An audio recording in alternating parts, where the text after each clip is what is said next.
They were Hispanic. One of them is here to talk to us exclusively. It's shocking. But first, Washington supposedly in chaos.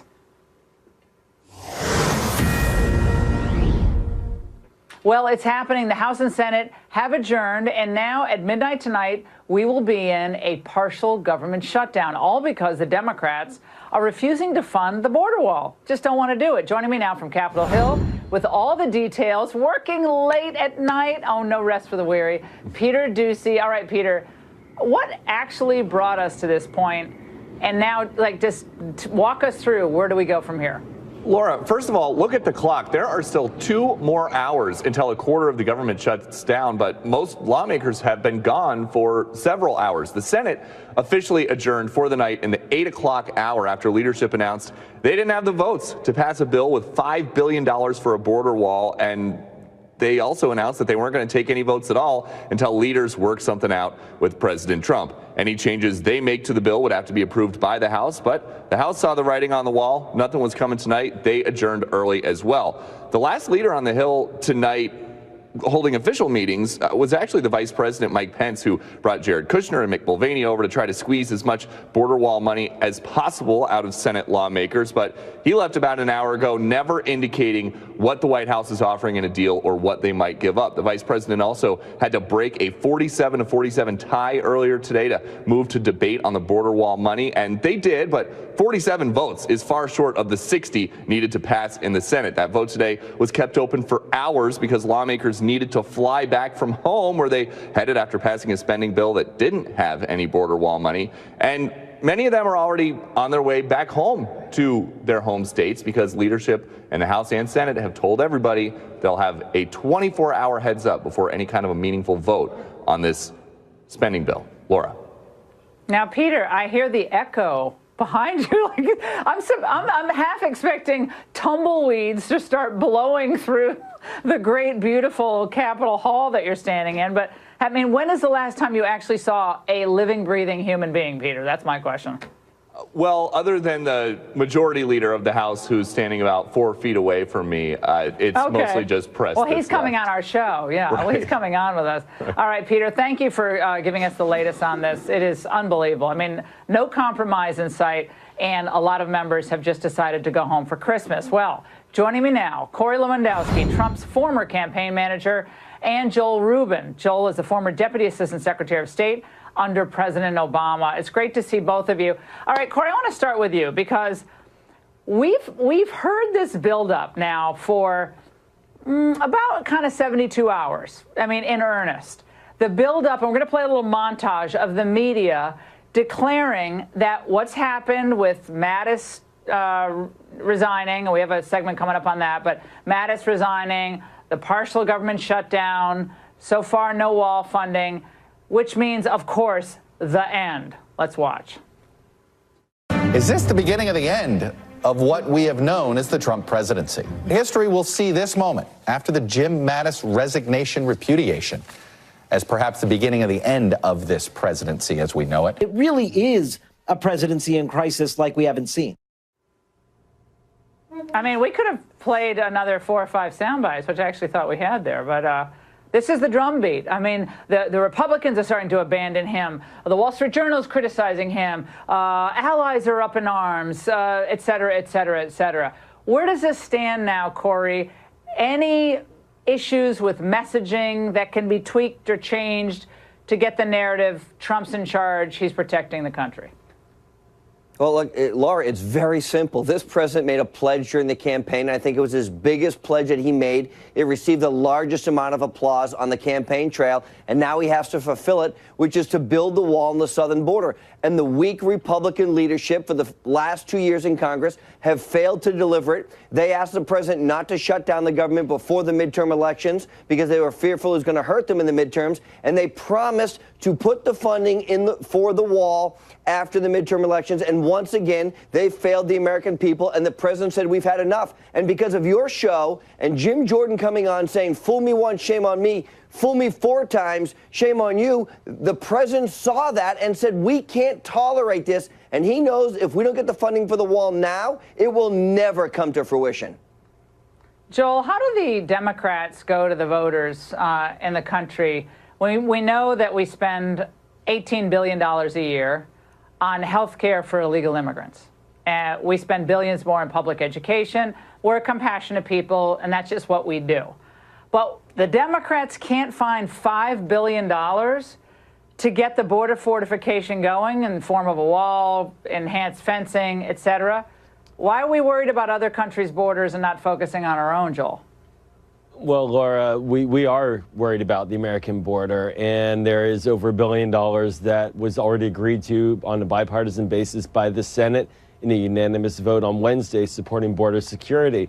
And I have to say, we got to remember that the applause line wasn't just about building the wall. It was that Mexico would pay for it. And now the president's asking the American people to pay for it. I don't want to pay for a border wall, and most of Americans don't. But you're fine with paying for the $18 billion a year for health care? That's cool with you? I think that when you have people living in this country, we need to make sure that they're not unhealthy okay, so walking you're all right around. with that. Okay, so, all right.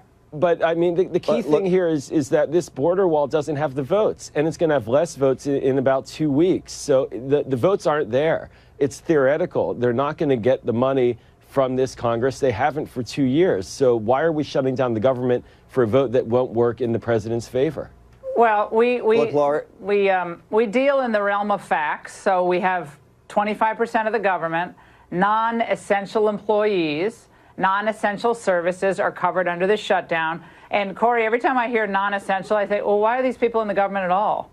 Every time it's like a skeleton crew. We only need these people. What does that mean? We don't really need you, is what it means. This is we don't really need you, and so just stay home. Yeah, it's craziness. Look, it's also such a scam. As you know, when they have these non-essential employees stay home, and many of them are very good people, and they stay home for the extra day, when the government reopens, we back pay them for all the days they didn't come to work. So it's not like we saved any money in the whole thing, right? But look, here's the thing. The American people will pay for the wall. We've seen that through the GoFundMe, which has now been running for 3 or 4 days, and they've raised, $10, 11, $12 million. The American people will pay for security. The families who've had loved ones killed by illegal immigrants coming across that border will pay for the wall. You ask the American people to pay for it. We have the money. It's a $4 trillion budget. The Cash for Clunkers program under the Obama administration was a $3 billion boondoggle to take people's cars away and just throw money in the trash. You're telling me we can't do that to protect American people? Yeah, well, I got to say to both of you, though, I mean, again, this is from the Democrats to the Republicans. I say a pox on both parties. I think both have handled this abysmally. It is abysmal handling of a national crisis at our southern border, humanitarian, environmental, economic, national security. I think both parties have really failed the American people here. Both of you have a wonderful holiday. Merry Christmas. Happy New Year. I really appreciate your joining us tonight. Thank you. Big news night. And joining me now, House Majority Leader Kevin McCarthy, who apparently is the only person left on Capitol Hill, Congressman. Okay, well, here we are, Congressman. I mean, you should be, stuffing stockings at home and, hanging the mistletoe and all the fun stuff you do in California. But here we are. The government will shut down in 2 hours. Did you all wait too long? I don't know that we waited too long if we look at the House, because the House has passed funding before, and as you know, we've had the $5 billion in there. The challenge really lies, and this is what the viewers have to understand. The House did pass a bill that protects and secures the border. The Senate, it takes 60 votes. So when it really comes to the question of shutting down, it comes to Schumer. Does Schumer make a decision to shut down or not? And this is a fundamentally different shutdown than any of those in the past, because we have already funded 3/4 of the government. So when it comes to defense, our military men and others and women, they're all taken care of in this process. But this is too important to let keep going. We know what's happening along this border. We know we need it to be secured. And think about what Schumer just said a couple weeks ago. He was for providing money for the border, but he's afraid it would affect Nancy Pelosi's vote for Speaker January 3rd. That's really what the question's about. I got to tell you, though, back in October, you and I talked about this at the time, when Paul Ryan said, we're going to do this big fight about the border in December, we're going to have a conversation, it's going to happen. We all knew that was ridiculous, okay? I mean, you were not in that camp, but for 2 years, Paul Ryan, and everyone hears me say this, I like him very much as a person. He has not been on the president's side on this wall. He never wanted a wall. He never believed in the wall. He didn't like it. He didn't like a lot of what Trump was saying about the wall. So here we are at the 11th hour, and this is all on Trump's shoulders. I find it outrageous that it's on the president's shoulders. He's someone who actually wants this done. And I got to tell you, Mazie Hirono, I know you and she are good friends. Mazie Hirono, senator from Hawaii, on television blaming Fox News and basically talk radio. Let's watch. He's got some right-wing, loud people yelling at him on Fox News, and suddenly he says, well, I don't think I'm going to sign it. So it is very true that he will bring on this shutdown, and he has to take responsibility for it. Any effort on his part to blame the Democrats will be such... Well, she said the BS word there, Congressman. She has said a lot of crazy things. Yeah, is this a Fox News, talk radio, right-wing pundit shutdown, or did the president kind of say it's do or die here? Got to do it.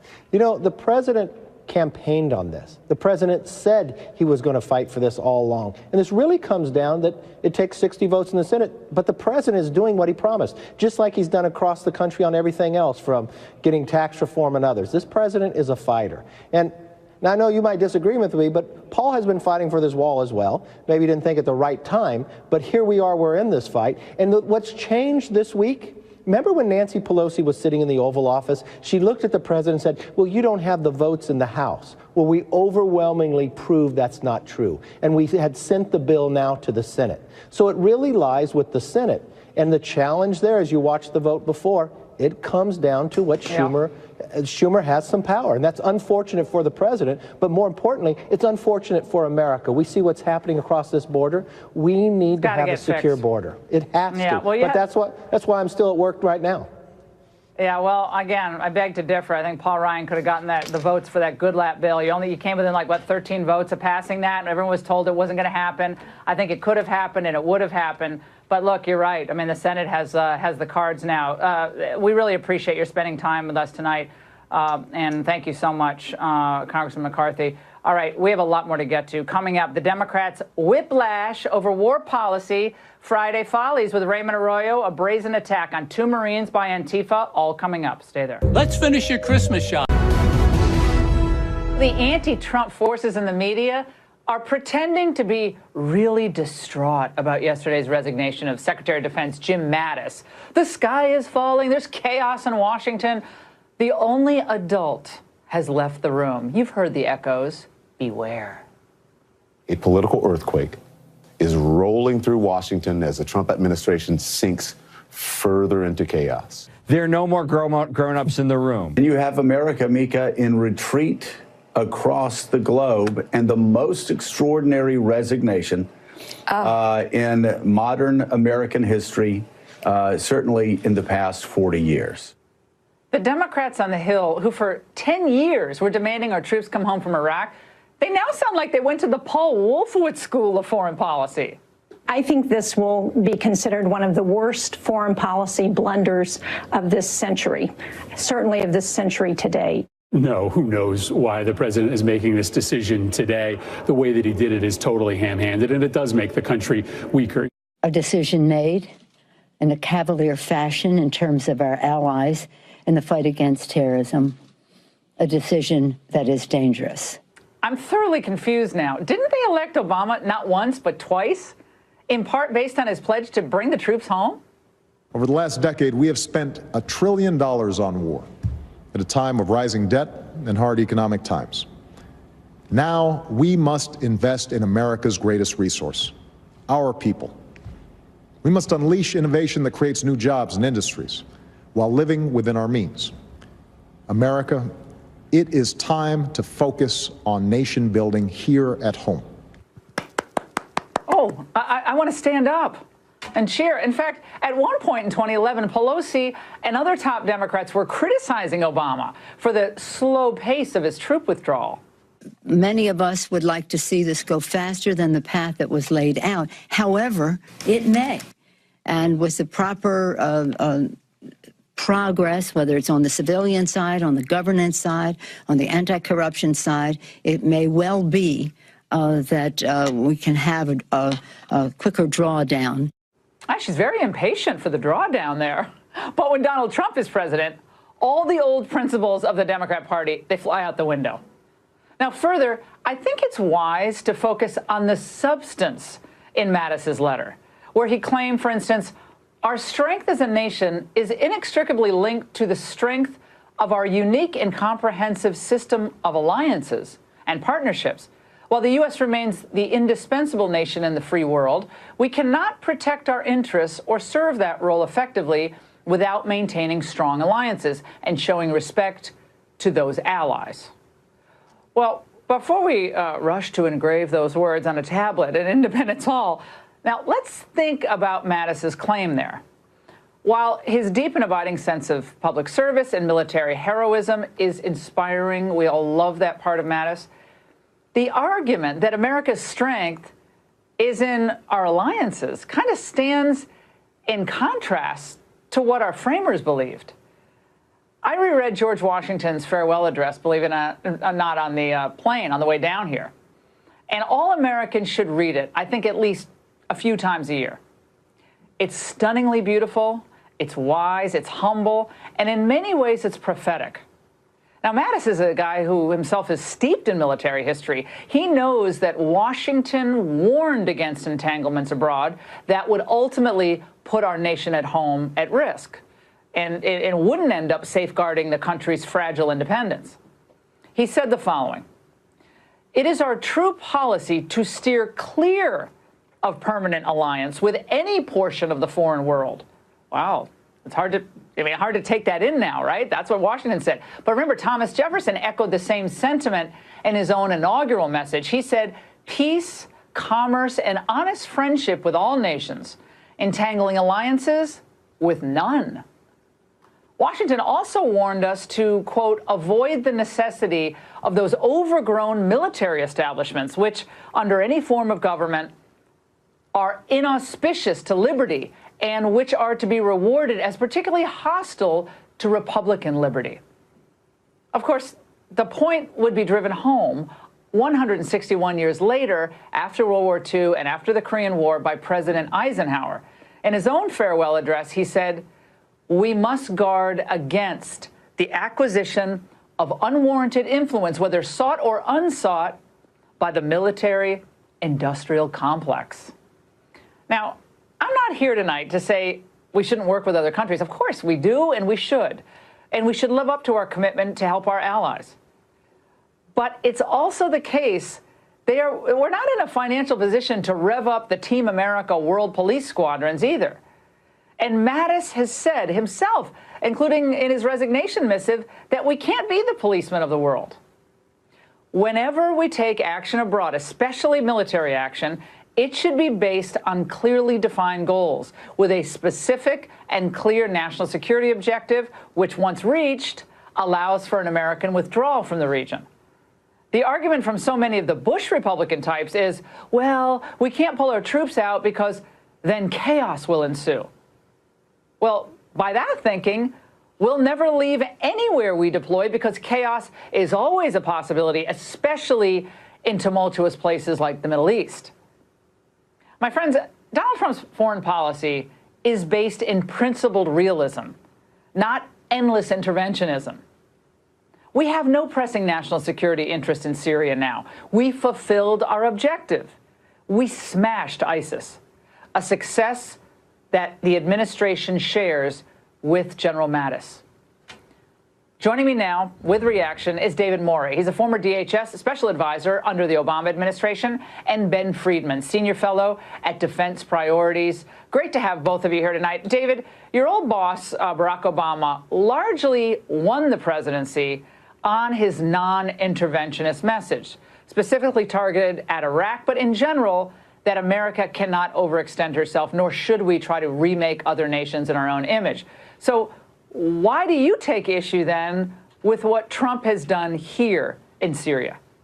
Well, just like President Obama wasn't exactly perfect in the withdrawal from Iraq, Afghanistan, I think this is a mistake. I agree with some of what you said, Laura. I disagree with some of what you said as well. I think it was a mistake because it's beyond contrarian in terms of we've already defeated ISIS. I mean, the majority of the national security community, inside, outside the administration, don't think that this is a good idea to withdraw 2,000 troops from Syria, that it opens up the potential for reflash. The chairman of the Joint Chiefs of Staff, obviously Secretary of Defense Mathis, I believe Ambassador Jeffries, Special Envoy McGurk.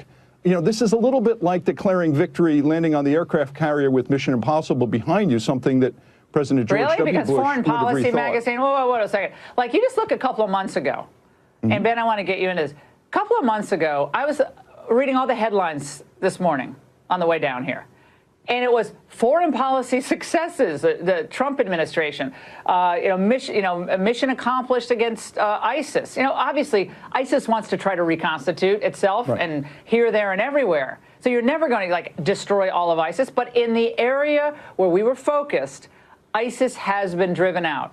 Ben, I got to read something. This is Mark Thiessen's tweet earlier today. I love this tweet. And again, Thiessen, big Bush guy. He said the following. We'll put it up on the screen. He basically said here, anyone who criticized Obama's irresponsible withdrawal from Iraq but defends Trump's irresponsible withdrawals from Syria and Afghanistan needs to check their hypocrisy. Your reaction there? Yeah, I think you're actually overstating Obama's anti-interventionism a little bit. He was the author of the surge in Afghanistan and put ground forces in Syria. But I agree with you on this. We need a definition of success or ISIS's defeat that mortals can achieve. Well, the national security experts that we're hearing so much from complaining about this have a standard of defeat for ISIS that's impossible to achieve. It's sort of like if anybody in Syria thinks nicely of ISIS or says anything in their favor, we have to stay in Syria forever. So I think we've achieved a reasonable standard of success against ISIS. They don't have any territory anymore. That's an important thing. They don't have the allure to attract people to come, idiots from around the world, to come fight for them. Their ranks are decimated. They've been mostly killed. So if that's not success, nothing is, and we're going to stay in Syria forever. I want to play for you, just so our viewers remember, what Donald Trump said he was going to do and his general approach to foreign policy. Remember, he gave his big foreign policy speech, I think it was December a year ago, when he laid out his priorities, like principled realism. I'm going to play this and get your reaction. Let's watch. Our leaders engaged in nation building abroad while they failed to build up and replenish our nation at home. They undercut and shortchanged our men and women in uniform with inadequate resources, unstable funding, and unclear missions. All right, David, that's what the president basically campaigned on. Barack Obama said something similar, but I think, look, Ben's right.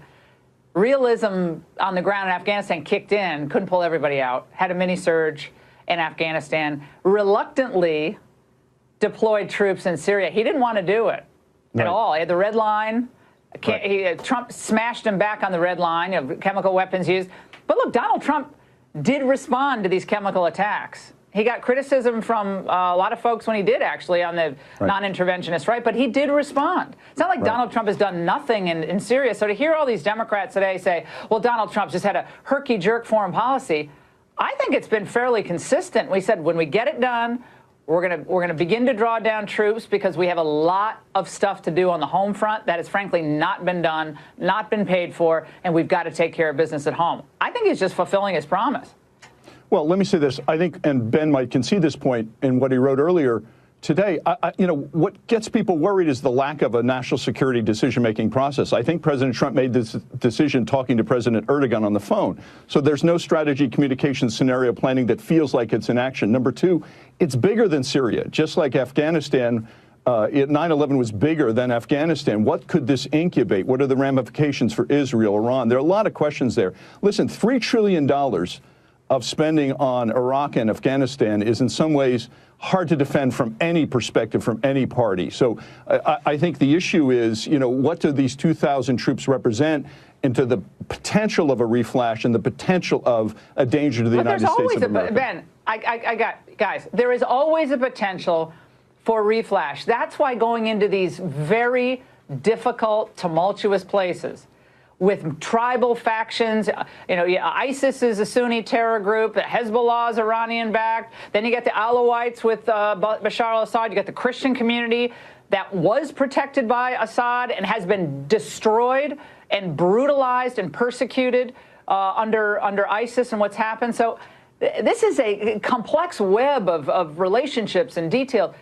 And I think, again, the idea that there's a great constituency, Ben, for a return to Bush-style interventionism where we establish these beachheads and never leave, I just don't think that American people are for it. And at some point, it's going to affect Democrats and Republicans really badly, because you're going to really get someone in the White House who really doesn't want to do any foreign policy of this nature at all, and that will hurt us. It's a Beltway consensus. I agree with you. The American people, I think, polls show, are not for endless occupational wars. It continues to stun me the extent to which people in this town look at the last 15 years of American foreign policy in the Middle East and say, that went well. I think we should have another occupational war using U.S. military forces to manage a sectarian civil war for an indefinite period in service of some management goal. It really continues to blow me away that that's the sort of default foreign policy thinking around here. Oh, and there's been a lot of changes in thinking. There's some evolution. And look, I don't mind when people evolve in their thinking. I was very rah-rah in the war in Iraq. I love our troops. Went over there, did a show there for a week.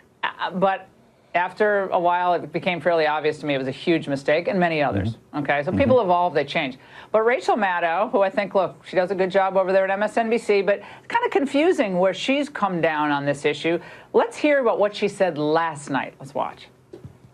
The way that U.S. troops are fighting ISIS in Syria is in partnership with the Kurds, in partnership with Kurdish fighters who are believed by the U.S. military to be the most effective anti-ISIS force on the ground.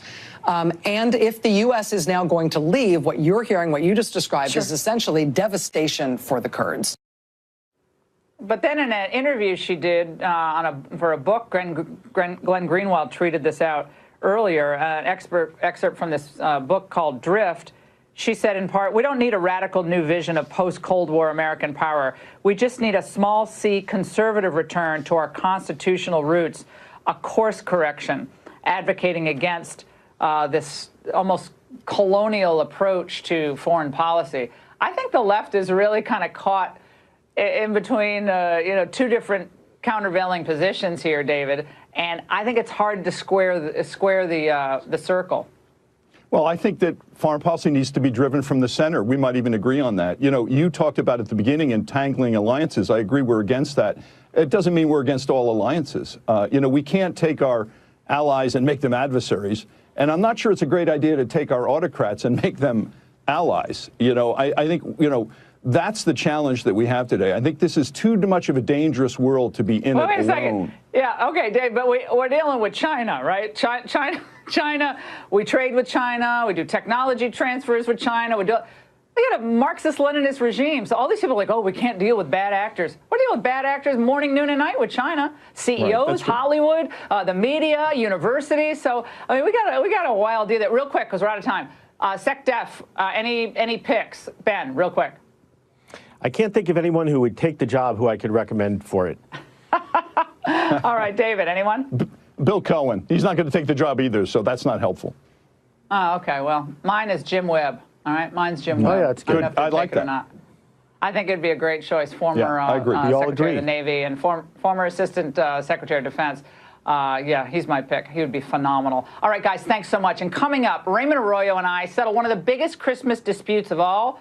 Oh, yeah, we can debate Syria, but we're going to debate something that might, oh, I love the hat. Isn't that beautiful? Plus, more gross toys to buy kids this holiday season. Must we do this? That's next.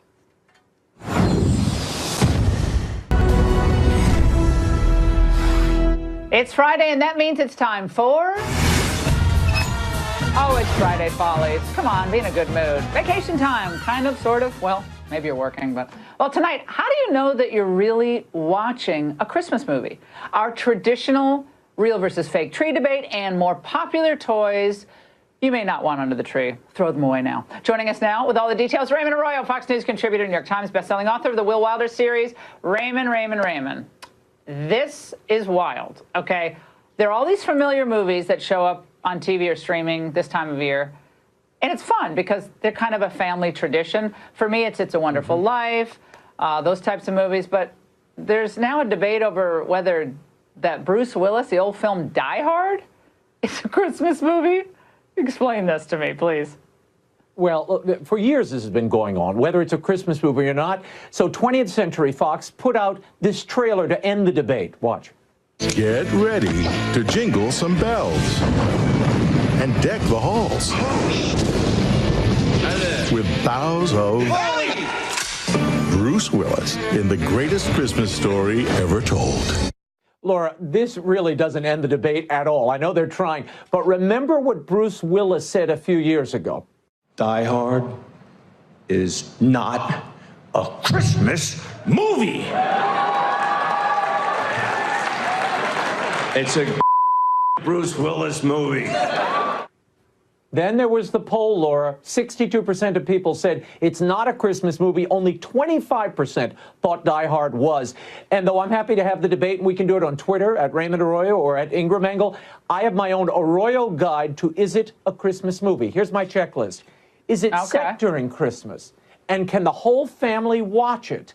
Is it redemptive and uplifting? Now, based on that criteria, Die Hard is not a Christmas movie. Do you agree? I love the movie. It brings me back. It was 80s, right? Was it late 80s? Am I getting it right? Is it late 80s or mid 80s? Yeah, late 80s. Yeah, it's like, it's like, who doesn't want to go back to the late 80s? So I love the movie, but it's not a Christmas movie at all. It's ridiculous because just because there's an ornament hanging on a tree in some scene in a movie doesn't mean it's a Christmas movie. But Raymond, you like Christmas Vacation, right? Is that one of your favorites? Well, I do. Favorites of all time? And we're going to go through a few movies here. Let's start with Home Alone, which is, by the way, written by John Hughes, who also wrote Christmas Vacation. Now, this is the classic of the boy taking on a pair of hapless criminals and protecting his home. This got a kind of reboot this year. Google premiered a new ad with Macaulay Culkin as a grown-up Kevin McAllister. Look. Hey, Google, add aftershave to my shopping list. Hey, Google, remind me to clean these sheets later. Okay, I'll remind you. Too bad AC. Someone's at the front door. What do I owe you? Looks like you paid online. Keep the change, you filthy animal. Okay, cool. Okay, he looks exactly the same. He hasn't aged. He looks the same. It's weird. But I don't really like. I think it's creepy. The then and now. I think it's kind of creepy. But is it a Christmas movie? Well, it absolutely is a Christmas movie. But, you know, Laura, this would never work today because you've got all the gadgets and you would just, get on your accounts and social media and alert the police. Little Kevin had to take on the criminals. And it's redemptive because, remember, he wanted his family to go away because they kind of ignored him, treated him poorly. And after being alone at home, he figures out he really loves him, wants his family, and they come back together. So it's a perfect Christmas movie, as is Daddy's Home, too. Oh, yeah, no, I won't say, Raymond, whether any of my children have screamed, I wish I didn't even have it. Oh, no, it's like, in that time of year, everyone's at each other's throat. I'm like, okay, but I wouldn't wish that. Remember Home Alone. We've actually said that. Now, what's the next one? Right. Daddy's Home 2? Daddy's Home 2. Mark Wahlberg, Will Ferrell, and John Lithgow and Mel Gibson, of course, stole the show. Watch. We're back with more daddies. Look who's here! Uncle Joe! Why does a duck have feathers? Why? To cover up his butt quack. Hey, kids, I got a good one for you. 2 dead hookers wash up on the shore. Oh, no. Shut up. It's a little racy around the edges, but there's nothing a family can't watch here. And it's actually a lot of slapstick and a great deal of fun, and it's all about Mel Gibson. So, yes, Christmas movie, Laura. All right, finally, we have, we'll keep it rolling, guys. We have Christmas Vacation, one I mentioned earlier, the Chevy Chase holiday family disaster that seems to be, it's like on TV wall to wall this time of year. Is that a Christmas movie or not? It was also written by John Hughes, absolutely a Christmas movie. It talks about the beauty of Christmas, no matter how imperfect it is. You watch poor Clark Griswold suffer like the rest of us, and it's a lot of fun. It's a great film. In fact, it's one of my favorites, though there is one racy scene, so fast forward past that. All right, wait, what are we having now? We got a real versus fake? Finally, our real versus fake debate. I wait all year. I get all my anecdotes ready. I get it all ready for you. Here we go. Now, Laura, your team this year put out an ad, okay? And this group was called the Christmas Tree Promotion Board. They aired a $1 million spot trying to get people to buy more real trees. All those tree operations are pretty much family, multi-generational people that work hard to make that experience valuable to the customers. It truly is a family of family businesses. It's Christmas. Keep it real. Well, Okay, that's nice, Laura, but you know me. I like hold my on, fake Raymond. tree. I won't say whether or not there is an Ingraham tree farm somewhere in Massachusetts that is family related. So I'm a little biased here, and it's an awesome tree farm. But lay it on me. Why do the Arroyos, who are just such beautiful, earthy people, you love food and music in New Orleans, why the heck do you people prefer the fake trees? I don't get it. They're all made in China. I'm going to tell you why. 80% of Americans agree with us. 80% of Americans buy artificial trees. Here's why. A study, 2011, a SUNY study, found that 50 types of mold spores were on that tree. They contain all kinds of varmints, snakes, rats, beetles embedded in the tree. They get in your home. And let me tell you, and for your family, Laura, with the dog running around, the shats that fall from the tree, those little dried needles, and that's all over the Ingraham house. Shats. I love those. Those shats fall. The dog can choke on it. It can puncture their intestine. You don't want a real tree in the house. And Ingraham, in your house, you don't water it enough so it looks like this. Oh, no. Well, the good news Get the fake is, tree, who Laura. needs a fireplace? Who needs a fireplace? Well, there I have you to go. Warmth, at least on one night. Okay, well, I will say this, that it is a bit annoying that it's always like, unplug the tree, come home. We have a couple of trees. So unplug the tree. We have one, I have to say, I have one fake tree in my house this year. I have 2 real ones and 1 fake one.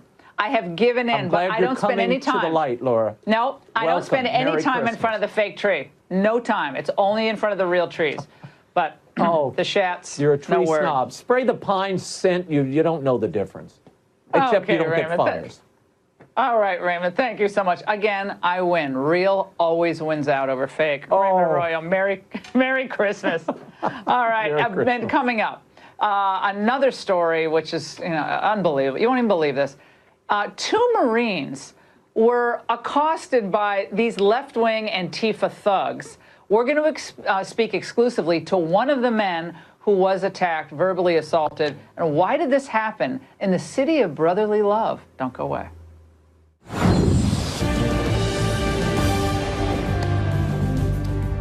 Welcome to this special edition of Hannity, Trump versus the Swamp. I'm Greg Jarrett, in tonight for Sean, and breaking tonight, the government will shut down at midnight tonight as the House and Senate have adjourned without ever reaching a deal. Joining us now with more from our nation's capital, Peter Doocy. Peter? Greg, the Senate gave up on trying to avoid a partial government shutdown by adjourning more than 3 hours ahead of the deadline that they had. The only real action in the Senate today was when lawmakers announced they didn't have the votes to advance the border wall bill that easily passed the House yesterday. That bill has $5 billion for the border, and there's talk about maybe trying to move something with just $1.6 billion instead, but Mark Meadows from the Freedom Caucus said that's not enough, and the House Majority Leader Kevin McCarthy says he's not going to bring up anything that the president will not sign. House lawmakers today adjourned very early, and many lawmakers headed straight for the airport because they've been told they will have at least 24 hours notice ahead of any potential vote. The Vice President Mike Pence has been running point for the negotiations here on the Hill, but we don't know a ton about what the White House is willing to give and what the White House might be willing to concede. The Vice President only left just within the last 5 or 10 minutes, and he's been very tight-lipped as he has crisscrossed the Capitol from ceremonial office to ceremonial office. He's been through the rotunda wearing